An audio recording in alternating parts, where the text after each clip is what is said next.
Ladies and gentlemen, please take your seats. You know, at the end of the day, it's the music that has to speak for itself, and if you're within the sound of my voice, that must mean you are in the seats with once more. As always, my name is Dave Voigt, and I'm the host of this podcast where we sit down with a wide-ranging variety of industry professionals and pick their brain about current projects, state of the industry, how they got started, and so very much more in a light and conversational fashion. And if you like how we do things, I mean, I'm assuming you do. You're listening to us right now. You can subscribe to the podcast. You can find us over at Apple, Spotify, Amazon, Google. It's all good. And plus, you can find every single one of our episodes archived over at our YouTube channel, and we'd love it if you'd subscribe to that too. Plus, it would be fantastic if you would follow us on social media. You can do that on Facebook, Twitter, and Instagram at either In the Seats or at It's Podcast One for all sorts of fun updates. And finally, and I do dare say most importantly, please give us a follow over at In the Seats, intheseats.ca, for all the latest and greatest movie news and reviews from, well, the world of film, television, basically the moving image at large. We kind of love it, and we kind of love talking about it, and we love it when you come read about it, so please come on by. On this episode, you got it right. We've got more Hot Docs coverage for you.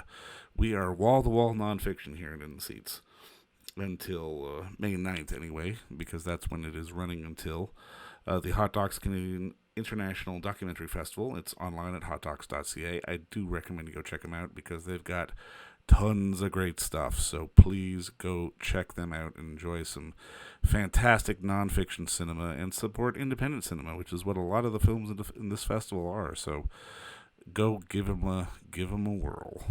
But on this one, we've got an interesting one. We got a fun one because it was the international premiere of 7 Years of Lukas Graham.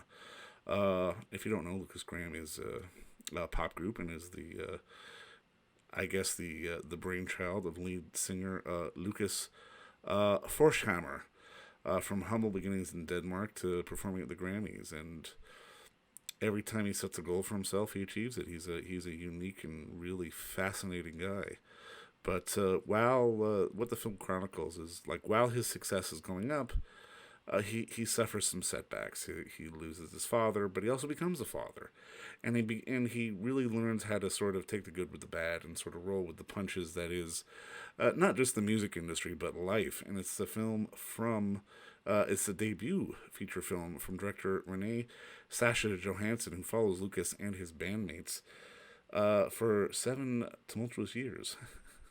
But we talked with Rene, and we also got to talk with the man himself, Lukas Forchhammer, about the making of the film, sort of getting it started, and just sort of the ideals that Lukas kind of lives by and wants to put out into the world. And he's a real fascinating guy, and it was a fascinating chat. So I certainly hope you enjoy it, because I know that I did. All right. Thank you for your time today, David. Well, thank you. You took the words right out of my mouth. I was about to steal your line. No, I mean, obviously, congratulations on the film. I mean, I really enjoyed it. And I mean, I think the thing that really hit home for me was just sort of being able to capture that moment where, from an artistic standpoint, you lose the anonymity and you lose sort of it just being about the music and it becoming so much more. But let me dial it back to the beginning, and I'm just kind of curious, what was the kickoff to sort of make a film in general? Yeah, I've honestly, I've been looking for the right subject and the right character to make it. Started making, like, working with film in the late 90s, and I've started a lot of projects that weren't going anywhere, or went somewhere, but maybe not just all the way. Not just with music, but I think that's just life of a documentary filmmaker in general. Like, you start stuff that cinema verite, where you jump onto something that you don't know where it's going to end. Then obviously sometimes it's a dead end, and sometimes it becomes a different beast. But with this one, I guess I got lucky, and I definitely got much more than I ever dreamt of. Like, the way Lukas's believable ways, it has just been a crazy journey. I've been happy to So I think you're back to taking off the video, Rene. So boring. I feel like I'm not part of the party. So I got most of that, but I mean, I totally love that. And I mean, I guess Lucas, my next question is for you. Like, were you on board? Because I mean, obviously the song hadn't come out yet, so it was like you were in a different space in your life, and someone's asking you to sort of follow you around with a camera. Like, were you sort of into it from the get-go? Well, the first footage also used in this documentary from film that like the first shows in Christiania and stuff is my friend Jens that I grew up with. We literally like grew up like a couple 100 meters away from each other, and we're still friends to this day. He'd been shooting a lot of documentary style fly on the wall. He filmed some of the first like impromptu music videos and did our first press photos and stuff just because we didn't know any professional photographers or videographers, and we didn't have the money even if we knew anybody. So when Rene took over, it was like I've also been used to cameras my entire life, but as we over the years we got more and more intimate, Rene and I shared more and more information with him, and it became easier and easier for him to like meet me without my my guard up. I mean, and it's so weird, like in hindsight it's easy to say I knew this was going to be like fucking huge. A lot of people when I meet them, especially back home in Denmark, where like people walk in very small shoes and like you're not allowed to think that you're greater than anybody else. And it's like, just because I know that I'm great doesn't mean I'm making you any smaller. You know what I mean? Right. Yeah. And it's like I remember meeting Rene and talking to like, music people in the States, and I was like, this is going to be huge. It's going to be amazing. And I've already written some of the biggest songs that I'll like so far. And the United States, the record label and the publishers kept saying that I didn't have a hit single yet and stuff. And here we are now, like 7 years streamed 1.2 billion on Spotify alone, you know? and I think that was also part of like a dream character is a character that wants something from life, you know. You set a goal and then you see how it goes. There's always win or lose. And that was the amazing thing about Lucas for a long time. It was just, he kept setting the bar higher and I was like, yeah, okay, easy now. Like but the crazy thing was it kept happening. And it basically went on like that up until the Grammys, and just like losing, so to speak, a Grammy is not really losing in my, but that was basically the first time. That's a pretty crazy journey in my eyes. But I mean, it's such an interesting dynamic too, because I mean, obviously, if you're going to perform and you're going to create at this level, you have to have drive and you have to have ambition. But I love just sort of the fact of like, you know, people are on you like sort of at the Grammys for being like, you're allowed to be pissed that you lost the Grammys, but at the same time, you have to let it go probably like Oh 10 yeah, seconds later. completely. Which it was. I mean, the next day was back on tour and doing what I love to do. And it's also like I'm very happy that I've become a father now twice since I released my up until now most successful song. The next song I'm releasing, of course, is going to beat it. That's kind of the way I work. But having kids reminds me that I never, like what Eminem said it, right? You think I give a damn about a Grammy? Half of you critics can't even stomach me, let alone stand me. Like, and I mean, that's the point. I never wrote a single song like to please critics or to win an award or even to gain fans. Like I'm a very selfish poet. Like I write songs for me. Yeah. And when everybody else likes them too, that's super. But when nobody else likes them, doesn't really have anything to do with me, right? So having kids brought me back to that childish approach. It's like I'm sitting here making my own art because I like to. And you can say the difference now and back then was, back then I had to earn some money to survive. Now I can actually I could write the most obscure songs and no one would listen to them and it wouldn't matter. Like I'm set. So there's a new freedom now, post Grammys, so to speak.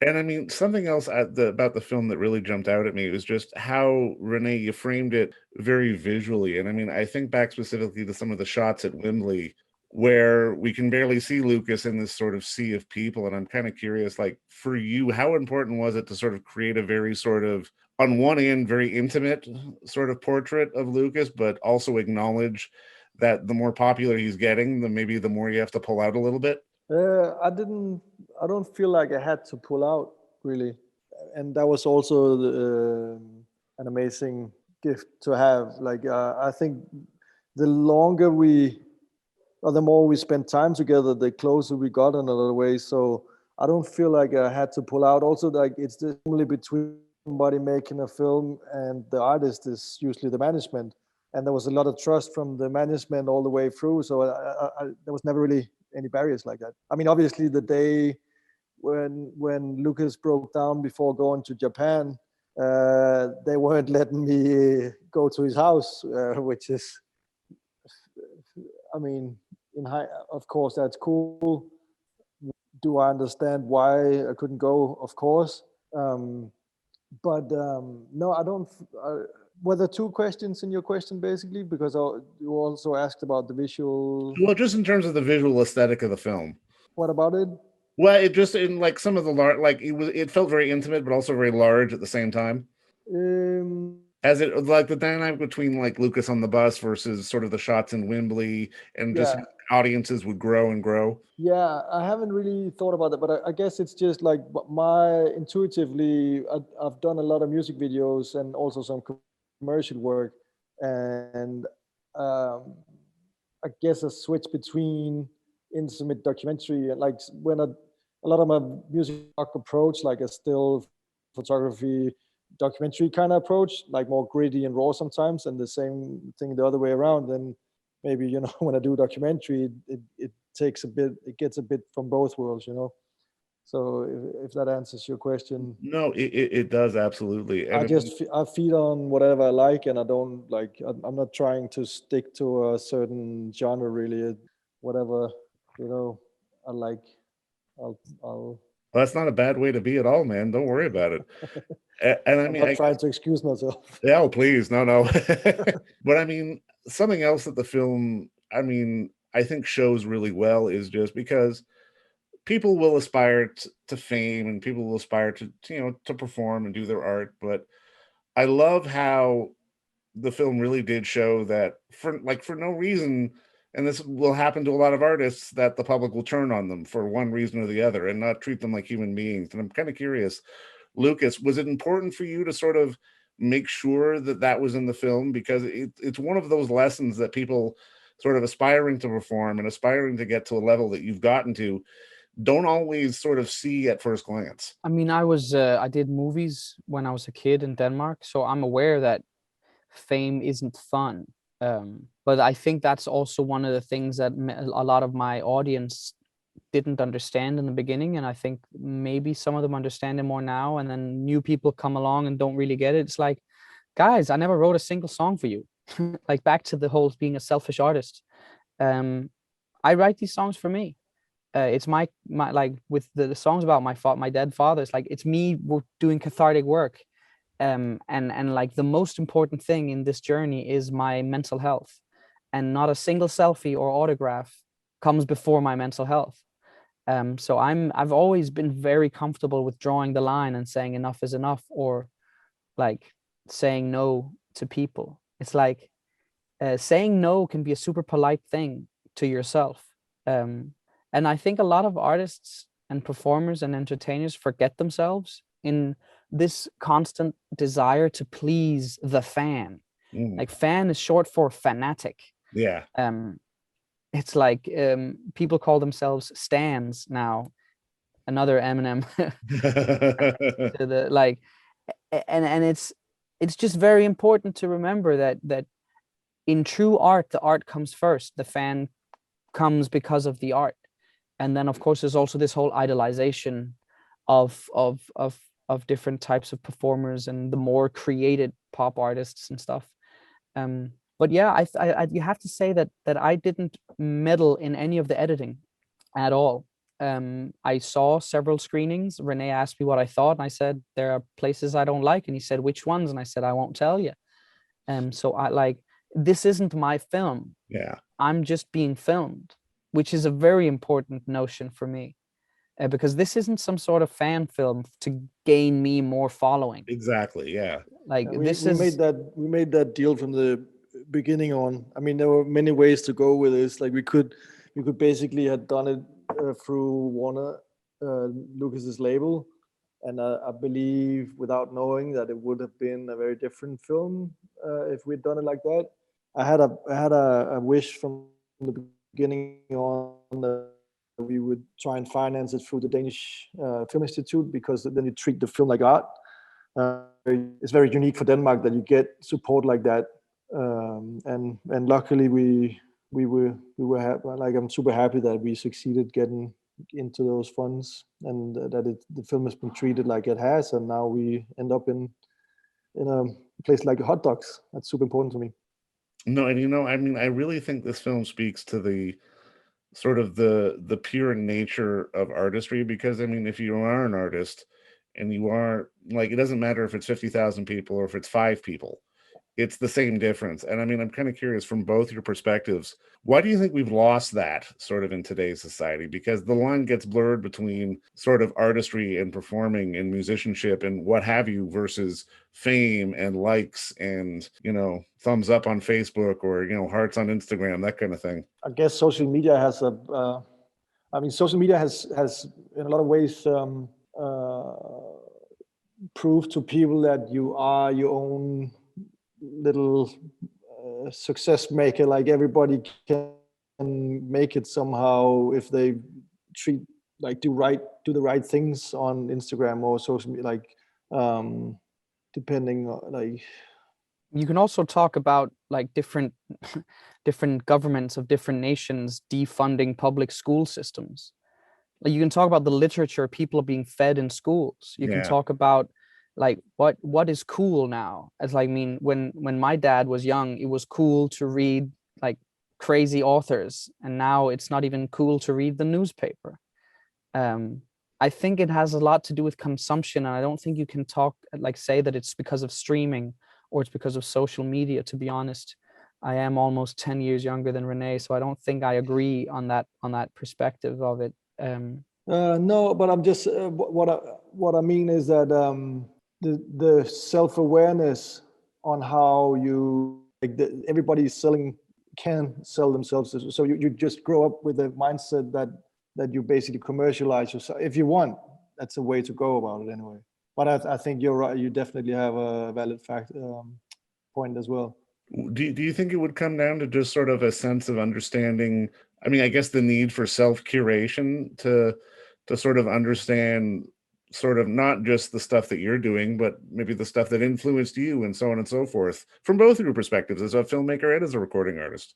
Yeah, I mean, I think Rene and I did a lot of the same things to be influenced, listened to cool rock bands in garages with our friends, and got drunk and high without our parents' permission, and like drove stolen cars around and played in rock bands. Like, he just picked up a camera and I picked up a pen. You know what I mean? It's like all the things money can't buy. Do all the things money can't buy, and you'll have a great life.